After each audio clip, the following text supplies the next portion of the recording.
Welcome to The Last Breakfast. Please enjoy the video. In this video, I will explain how to use SketchUp for interior design. First, open SketchUp and begin by setting up your project's units, such as feet and inches or meters. Next, import or draw your basic floor plan, ensuring all wall thicknesses and room dimensions are accurate.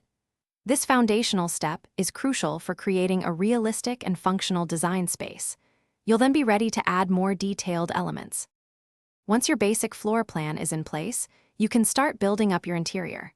Utilize the line tool to define wall outlines and the push/pull tool to give them height, typically 8 to 10 feet.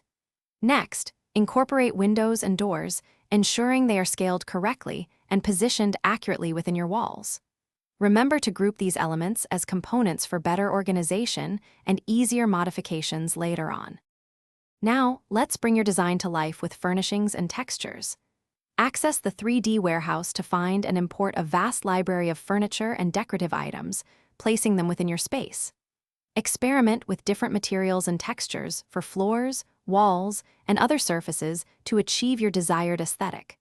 Finally, adjust the lighting and shadow settings to create a more realistic and visually appealing rendering. To finalize your project, create various scenes within SketchUp to highlight different angles and features of your interior design. These scenes are excellent for presentations. You can then export high-resolution images or even an animated walkthrough to share your vision with clients or colleagues. Remember to check the description for a link to the Owala water bottle and other great deals to help you stay refreshed while designing. Thanks for watching. If this was helpful, leave a like and consider subscribing. See you next time.